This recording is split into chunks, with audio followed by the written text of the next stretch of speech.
on Twitter says, yeah, right, get Kype. I'm assuming that's Kyle P.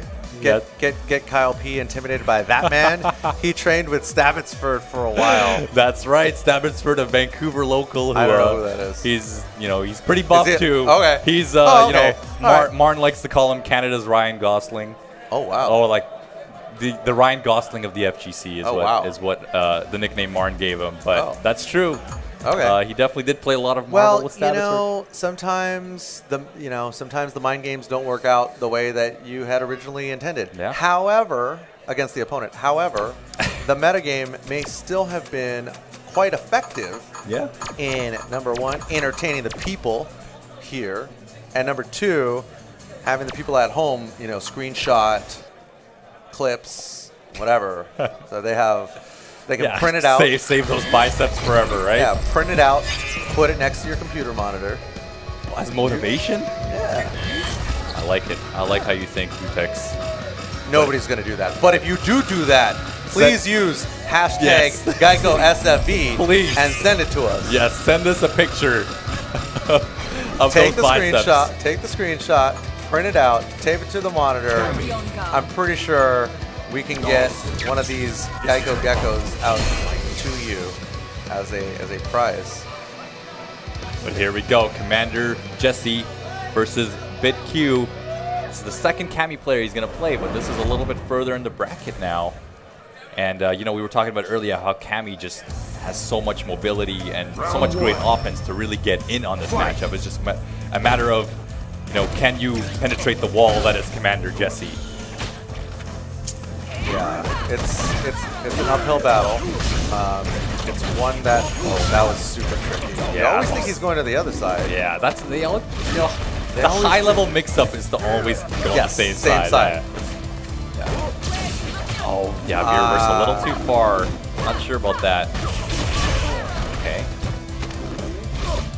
Commander Jesse with a back throw. I mean, not sure what BitQ was looking for there, but Jesse's just kind of like, okay, you come to me. I'm going to keep floating around here. I'm going to wait for you to make a move. There's no risk that Commander Jesse needs to take. And that's exactly how he closed it out. That stalls him. Yeah. Round two. Low risk, low reward. The biggest risk is just in playing picking the character. Picking the character, deciding, that's right. Yes. Deciding that this is your... This is your way of life. This is life now. Do you take Dalsum to be your lawfully wedded character till death do you part? Yeah, because there's no leaving. There's no leaving this guy. Once you start... there's the shimmy and BitQ. See, that's how this, Dalsum players are so used to this, though, because, that's going to happen. As soon as there's one opening and, a few right guesses. Absolutely. And that's also the first time that Jesse got it opened up in, the entire time that he's been on. And look at it. He's making his comeback. Yeah, it's still not over. Great use of the V reverse. And, pay attention to that gray life. Slowly rebuilding. And now it's fine. Yeah, and Commander Jesse somehow still has the life lead. Oh! I love the use of the... That should have been dead. Yeah. I think that was an execution error. I'm pretty sure she can cannon spike after that. Uh-oh. Dangerous situation, but he does have 2 bars to work with. Oh, and the stand fears. This, wow. Okay. That was such a risky... Okay. Cammy players out there, I think, not need to switch to Dalsum, but need to not pick up Dalsum as a sub, because we've already established that cannot be done. Yeah. But maybe just spend a little time playing the character so that you have a better understanding of what doesn't work against him, such as dashing in when you have no life. Yeah. He's going to be throwing out normals. So neutral. And this is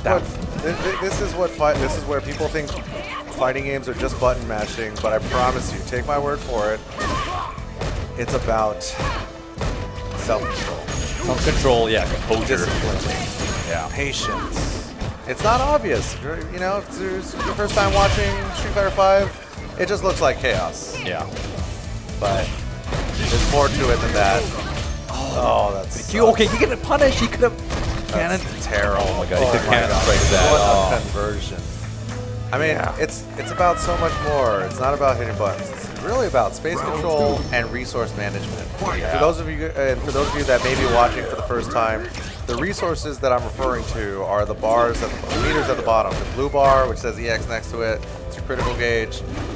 It carries over to the next round. The V gauge is the red one on top. That resets every round. So if you don't use it, you'll lose it. Yeah. So right now, if he doesn't either use his V reversal or it doesn't matter. Yeah. You die, then you're done. And then he ends it off with a Dulcim. Perfect. Convincing. Yeah. You know, one thing I noticed about that matchup was I feel like BitQ, just one thing he needs to work on a little bit is he needs to watch out for those jump backs. There's a lot of jump backs that he could have dashed forward and punished, especially with Dulcim, who has one of the floatiest jumps in the game. Yeah. And Commander Jesse was able to get out of every situation he didn't want to be in by just jumping back a lot of the time. And Cammy players are very good usually at kind of chasing people down who jump back a lot, but forward dash, cannon strike, that's a knockdown. And that's where Cammy pressure starts. So. Yes. It definitely does not start when you're this far away. This far away, exactly, and if you sacrifice 50 to 60% of your life to get in close, and then he gets away again, then you're definitely dead. And I mean, we saw that one round where he had him stunned, and he had probably a 80% life lead, but Commander Jesse still managed to find a way out and close out the round. But that's kind of the composure you need, though, to play Dulcim. Yes, and that is the type of composure that is built over time. Experience, dedication, consistency. Coming to events like this. Yeah. It's not just about playing online in your underwear. As much as we love to do that, Gutex. It's not just. I didn't say I didn't like doing it. I just said it's not just about that. We know it's not going to win us $20,000. No, it's not because we did do 2 online qualifiers. There was a ladder, so you could have totally qualified in your underwear from home. But then once you got here, in order to get that money, you still had to play in person. Yeah. I don't know. I don't know if we have any rules. I mean, I'm preaching to the choir here because everybody here already knows that, but everybody at home may not realize. You know, people watching at home, whether they're playing, you know, they aspire to qualify for next year's event, maybe. Yeah.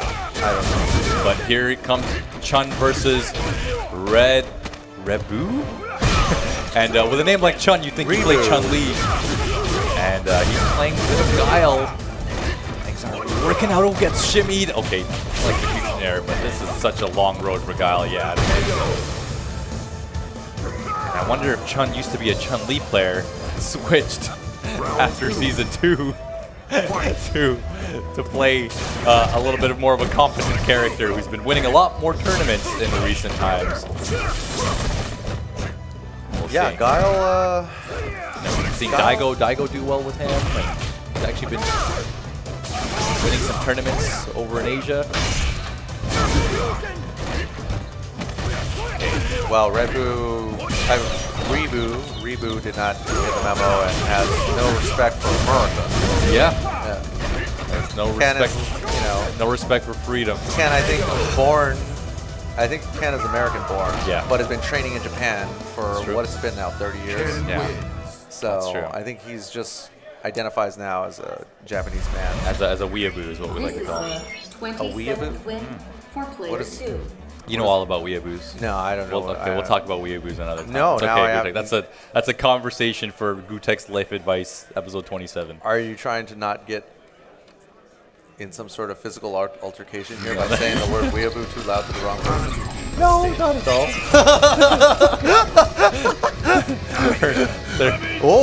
Okay. Oh, let me see some Canadian muscle here. Is he Canadian? Abigail is Canadian. He has. I mean, this I thought he's in Metro City. No, but he's born in Canada. He's the first Canadian street. His hair is the maple leaf. Shut up, really? He is. Come on. Can I get a fact check? Can somebody use come on. I'm getting Geico some okays right now. See, look at this. My Canadian brothers are all giving me nods. Just Gutex, how do you not know this? All right. Okay. I believe his V reversal is called the Ontario drop. All right, you got to check that move list, Gutex. All right, hold on. Let me see. I want to see some Abigail. All right. Look at how large this character is. He's a moving target, but definitely seeing a lot of interesting tech with him. Still a very, very new character though, so people are not very fully familiar with matchups. But Rebu is doing such a good job right now, just kind of keeping this big body in the corner. Oh, nice, gets the command grab. Conversion, dashes forward. Again, look at this. What is even going on? I love the use of the jab. Okay, charges up the fears. You can't get armor on that if you charge it long enough. I mean, it looks like you could punch this dude 5 times and he would still hit you. Like, okay, he could be winding up. Oh, no. I'm not exactly sure why he was trying to V-skill there, but that cost him the anti-air. Okay. Wasn't terrible, but definitely want to see some... nice, I like it. That cost, man. This cost is amazing. Oh, yes, uses the run to the grab. Okay, got him in the corner. Oh, he couldn't. That isn't safe.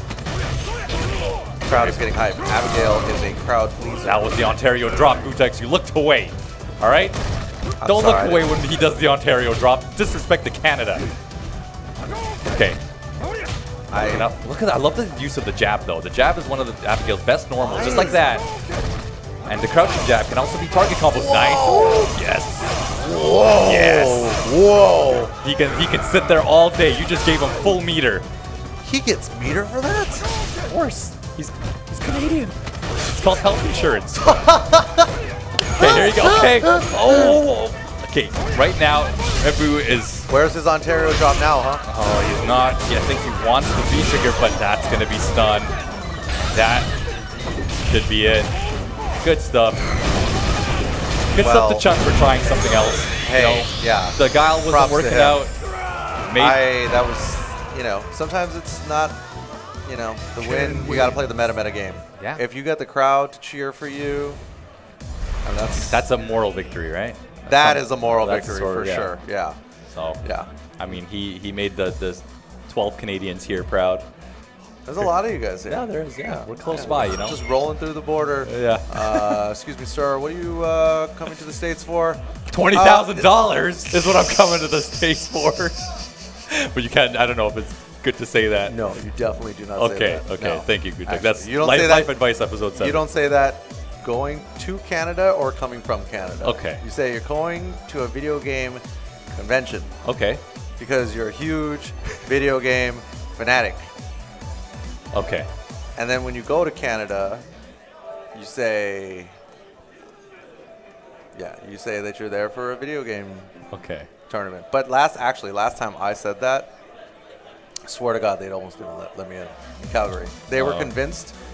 They were convinced that I was in some way taking some sort of job from a Canadian. Yeah. Yeah. That happens a lot in the FGC. Here we are. The next match, we got Blizzywa versus Dak. And I think we saw Dak play earlier. He was the Ryu player. And, you know, he didn't do bad. DAC. I don't know. We'll just call him Dak, all right? He wasn't terrible. Obviously, I mean, it's so hard to fight a Dalsim with the caliber of Commander Jesse. And especially in that matchup, too, is a bit of a rough matchup for Ryu. But he definitely showed us that he's got some, you know, some shenanigans. And I definitely expect him to just stay with Ryu for this next matchup here. So, yeah, we'll see. We'll see how it goes. Yeah, I'm curious as to what other people's travel tips are when they go to countries to try to win. Well, I'll tell you one thing. It's probably easier to be a pad player. I'll tell you that much. It's a rough time at the border sometimes. Yeah. I've never had. Especially, you know what's funny? I've only had trouble within the States carrying around a stick. Listen. But after switching, when you look like me and you tell people you play Rashid and you've got a stick, it's a rough time. Yes. Yeah. You definitely can't tell them any of that. Yeah. Can't tell them you main Rashid. Okay, here we go. You might need to change the last name. And here it comes Dak. Oh, we got an Ed on the screen. I actually did not notice. Ed, also quite a new character. We've been seeing a lot of people like Justin Wong actually really kind of get warm with this character and start really enjoying him. One of the most interesting characters in the game, no quarter circle inputs, and right away you think that, hey, that means this character is pretty easy to play, but it's actually the complete opposite. I think Ed is a pretty high-level character if you want to play him competitively. Yes. You know, his execution might not be the hardest, other than some, you know, V-trigger range-specific combos, but he's definitely... That sounds like a character for me. Yeah. I feel like they designed him in a way such that experienced players could excel with him without needing to practice execution. Yeah. Yeah, I think that, you know, beginners can pick him up easy, but he's just kind of hard to master. But Blizzwaz already kind of... Oh, yes, uses the invincibility of the uppercut. Good wake-up option for Ed. Can't be safe. It's not safe at all. No, it's very, Every Ed, I think just because the character is super new right now, but so many Ed players get away with that. Yeah, I mean, he's got some very, you know, you really got to pay attention more than any other character, I think, in the game. With Ed, you really got to pay attention of how far you are with your combos.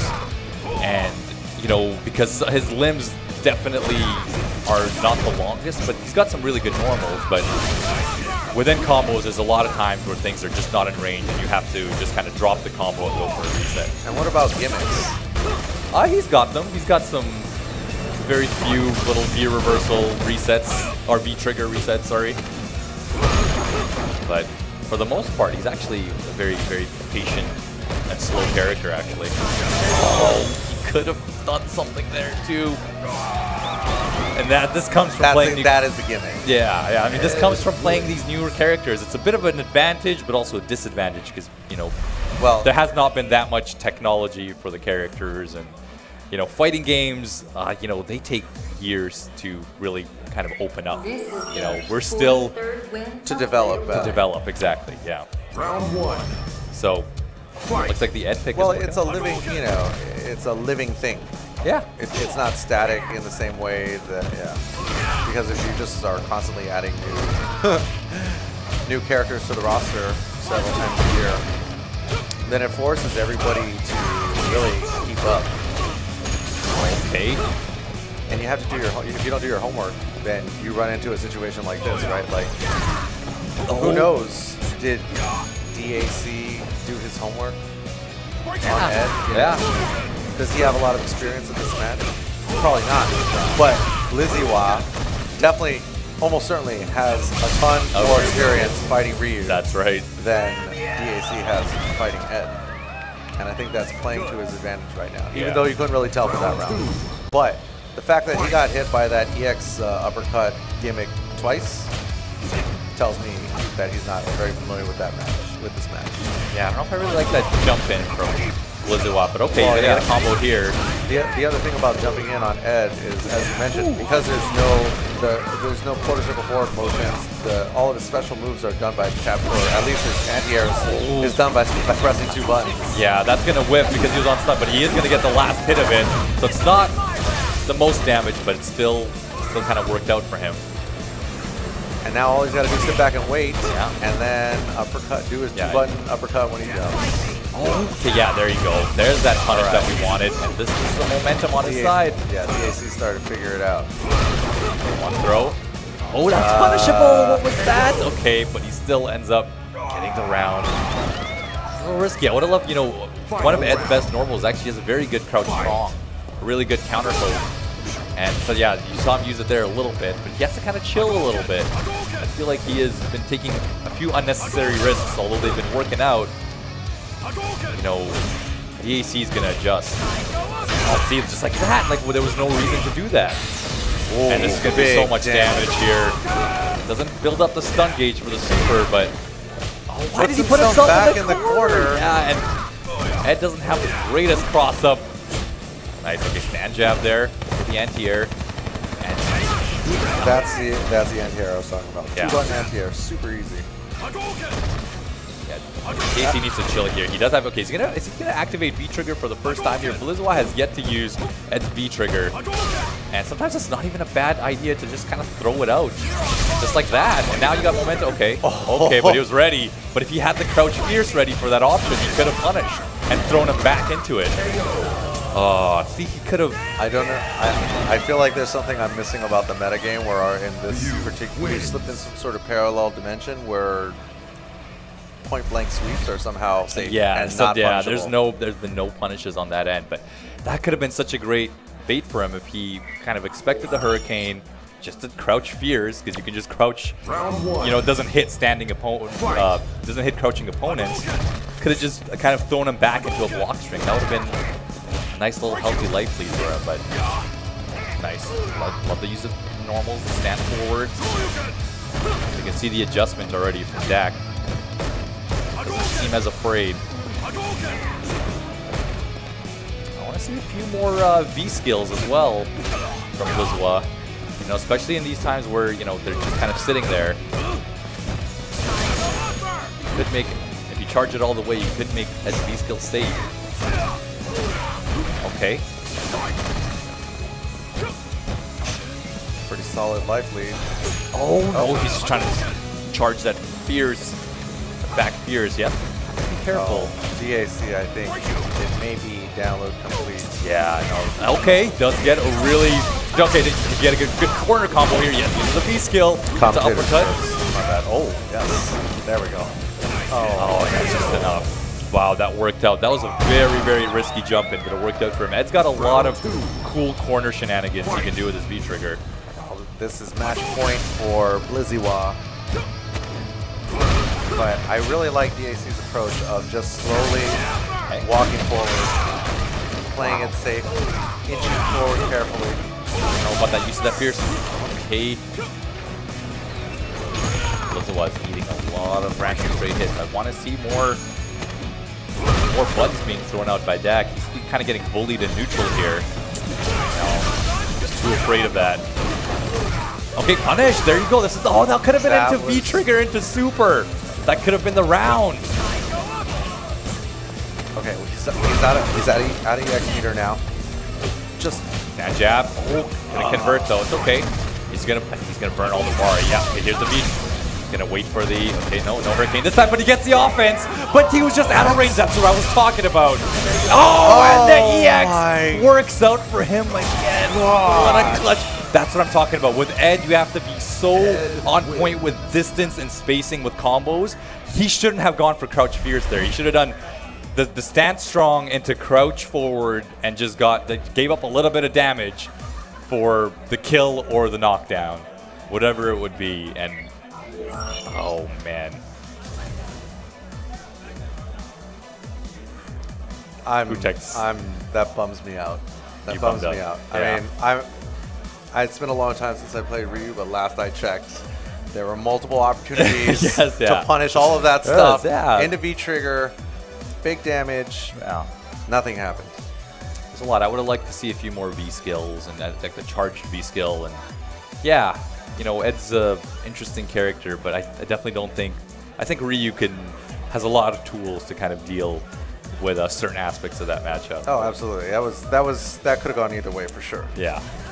But here we go. Got Dixon coming back. We saw his Balrog earlier against Kyle P. Convincing, yeah. I did not expect that to go that way. And then, of course, Commander Jesse, who has been showing us a mauling with his Dhalsim.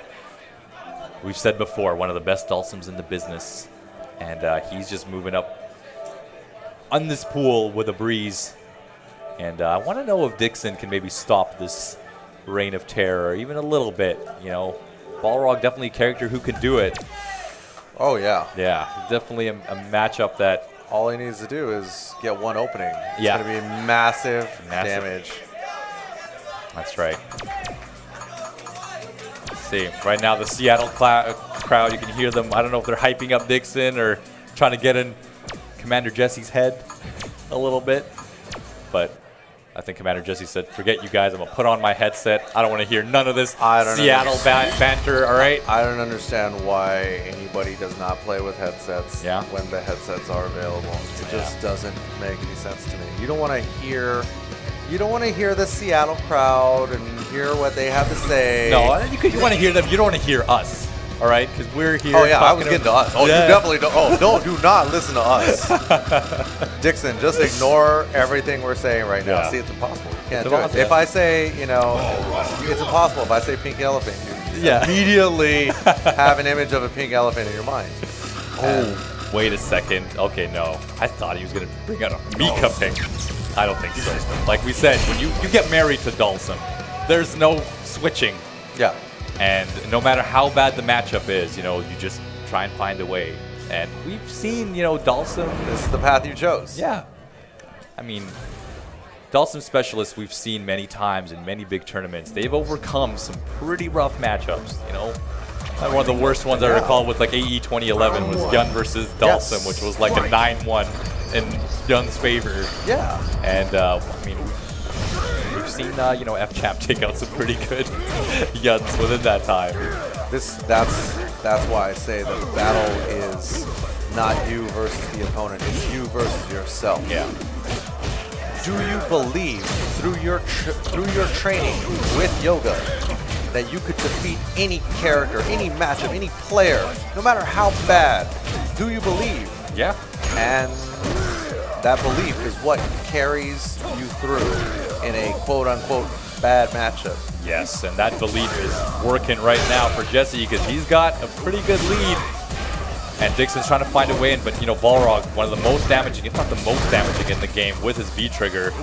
You know, it looks rough. He can still make this comeback. Okay, here's the V-Trigger. Oh, gets the throw. He was anticipating the V-reverse. Okay. Nice. Okay, I like that. Back in the corner, very dangerous. This is the strength of the V-reversal insurance policy. Yeah. The 15% insurance policy. Here we go. Round number 2.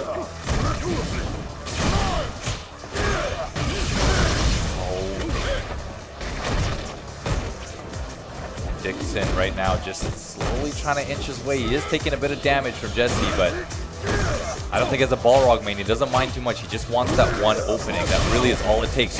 Okay, tried to go for the meaty. He was waiting for it. Oh, and goes and crosses up. I mean, Dixon was a little ready. Yeah, he was ready for the cross up, but they traded, and Jesse ended up winning that trade. I mean, he had such a big life lead. He really wasn't worried. Yeah, generally, you know, you wouldn't want to put yourself in the corner on purpose like that. But because Balrog was so low on life, and you wouldn't think to do that, that's why it worked so well. He was willing to take the trade. Because any trade would be in his favor. Okay. Interesting. Yeah. He's got to watch out with those dashing straights. Jesse has not been falling for any sort of counter hit, baits. He says, you know what, I'd rather eat the throw because I know every crush counter is going to deal so much damage. No. That was an opportunity. Okay, gets the throw again. Oh, overhead? No, he does not get the combo. There's a big opportunity for Dixon. Oh, no, he can. Oh, he could have gone in there. If, you know, if Dhalsim uses one, you know, if he does something in the air, he can't do anything again. And with his floaty jump, you could make that approach. One hit is all it's going to take right here. Oh, okay. And gets the slide. I mean, Dixon tried to approach there, but just didn't have the right normal out. Well, so far, Commander Jesse is looking pretty strong here. Okay, there's the jump, and this time doesn't drop the combo. Quick little sequence into the V skill, but Commander Jesse finds a way out. Look at, oh my god, that was full anticipation. That was so sick. Yeah, Jesse's just gonna kind of try to make some space, and look at Dixon just really trying to use anything he can to close that gap. Burning meter, oh, that could have been finished. Didn't scope it out. And just like that, Balrog had a huge life lead. Now the tables have turned. Commander Jesse is in full control. Gonna look for that crouch forward. That's one thing Jesse has to look out for. Crouch forward into the target combo. Yeah, but the other thing is that he definitely has some execution errors. One hit away, all it's going to take. Okay. Gotta be super careful.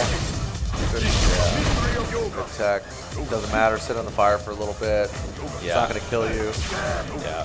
There is no form of chip damage unless you super in this game. And you see right here, Jesse is just trying to run the clock. There you go. Wait for the perfect opportunity, and then teleport to the other side for the kill. Great composure by Jesse. Just such solid defense. You know, there were a few times where Dixon found a way in and just was, you know, pressuring him. Yeah. But Jesse was just had all the right guesses, all the right reads. Did not want to eat that crush counter damage. Yeah. And was always sniffing out the B trigger. So well, it worked. It So did. congratulations to Commander Jesse, coming all the way from Southern California. Qualified online, now qualified And here winner side. on day one on the winner side, and he's going to be in there on Monday in the finals to compete for $20,000 yeah, from the Geico. from the Gecko. The Gecko God will hand him $20,000 if he keeps up. You know, that's actually what we're missing here. We don't have a Gecko mascot.